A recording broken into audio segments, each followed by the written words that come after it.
बड़ी मुश्किल से पुत्र की प्राप्ति हुई थी तो लाड़ प्यार को ज्यादा ही कर दिया। महाराज शास्त्र आज्ञा देते हैं, लालयेत 5 वर्षाणि 10 वर्षाणि ताड़येत प्राप्ते तु षोडशे वर्षे पुत्रम मित्र वदाचरेत। कि जब तक बालक 5 वर्ष का है खूब लाड़ प्यार कीजिए, कोई मना नहीं। 10 वर्ष तक उसे ताड़ना दीजिए। ताड़ना देने का मतलब अब ये नहीं कि उसे मारना पीटना है, उसे डांटिए, सही गलत में भेद समझाइए। प्राप्ते तु षोडशे वर्षे पुत्रम मित्र वदाचरेत। और जैसे ही बालक 16 वर्ष का हो तो उसके साथ मित्र की तरह व्यवहार कीजिए और धीरे धीरे अपने कंधे का सारा भार अपने पुत्र के कंधे पर दे दीजिए और भगवान के की भक्ति में रत हो जाए। और इस बात पर आत्मदेव जी ध्यान नहीं दिए।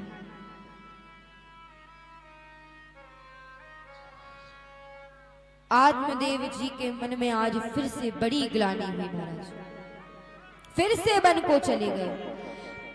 पहले वन को गए थे संतान नहीं थी इसलिए, अरे अब संतान के कारण ही वन को जा रहे हैं। तभी तो महाराज संतान के पीछे माता पिता कितना कष्ट सहते हैं, और वही संतान जब माता पिता को कष्ट देने पर आती है तो सोचिए उनको कितना कष्ट होता होगा।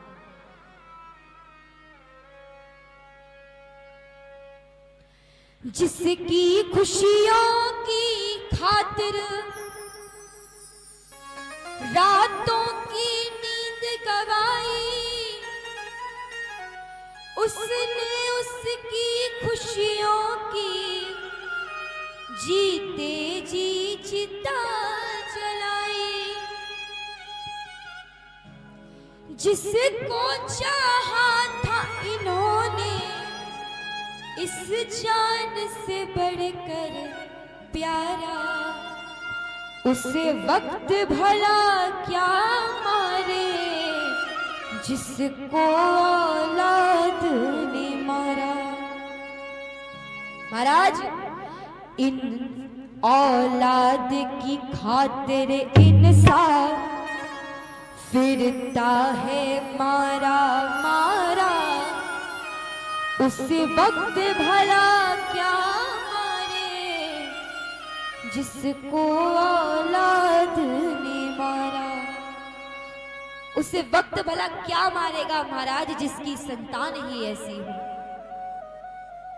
इसलिए हम कहते हैं अपने बच्चों को कुछ सिखाइए अथवा मत सिखाइए, लेकिन संस्कार अवश्य दीजिए।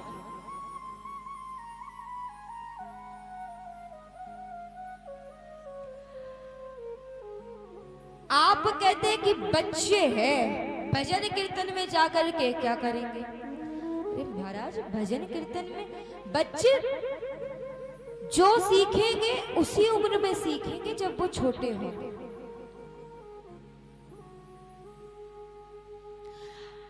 आप बालक भोजन मांगता है, माताएं मोबाइल पकड़ाकर सीरियल देखने लग जाती हैं कि तू जब तक कार्टून देख मेरा सीरियल हो जाए फिर भोजन दूंगी। अब बताइए वो बालक वो बच्चा मोबाइल में कार्टून देखकर कार्टून ही बनेगा, कोई महापुरुष थोड़ी ना बनेगा। अरे आप उस बालक से ये कहो कि 11 बार राधे राधे कहो, 11 बार श्री सीताराम करो कहो, तब भोजन दूंगी। अरे उसे कहना पड़ेगा, उसे भूख लगी है भाई, कहना पड़ेगा, उसे भोजन चाहिए, उसे कहना पड़ेगा। कब कहेगा? जब आप उसे सिखाएंगे। अरे आप लोग, हम माता पिता से कहते हैं आप लोग रोज घर में रामायण रामचरित्र मानस का पाठ कीजिए। बालक 1 दिन देखेगा, 2 दिन देखेगा, जबरदस्ती बैठाइए, हाथ पकड़ पकड़ कर बैठाइए।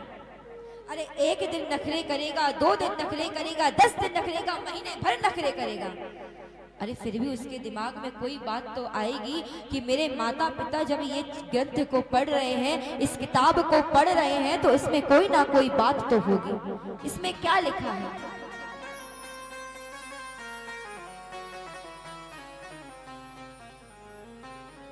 आजकल 5 साल का बच्चा आइटम सॉन्ग गाता है।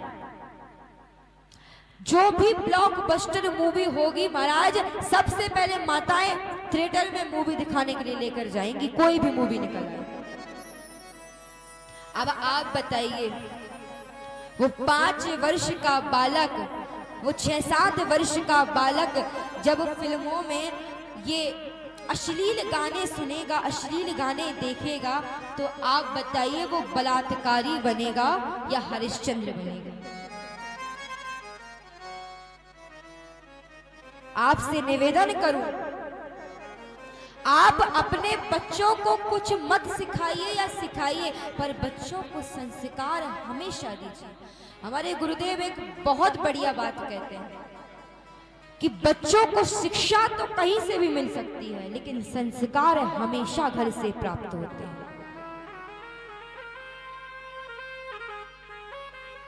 बच्चों को सत्संग में लेकर जाया करो, बच्चों को मंदिरों में लेकर जाया करो। कथा कहीं हो रही है तो 15 मिनट का समय निकालो, आधे घंटे का समय निकालो, पर बच्चों को लेकर जरूर जाओ। लेकिन हम कहते हैं बच्चा है, जाकर क्या करेगा, बोर हो जाएगा। अरे महाराज, ये बोर होने वाली वस्तु थोड़ी ना है। अरे बालक सुनेगा। आजकल तो महाराज टीवी के गानों पर बालक बालिकाएं नृत्य करते हैं, भजन सुनेंगे क्या भजन पर नृत्य नहीं करेंगे? भगवान की भक्ति पर नृत्य नहीं करेंगे? बच्चों को संस्कार दीजिए। लेकिन इस बात पर आत्मदेव जी ने ध्यान नहीं दिया और पुत्र के ही कारण आज वन में प्राण त्यागने के लिए चली गई। रास्ते में गोकर्ण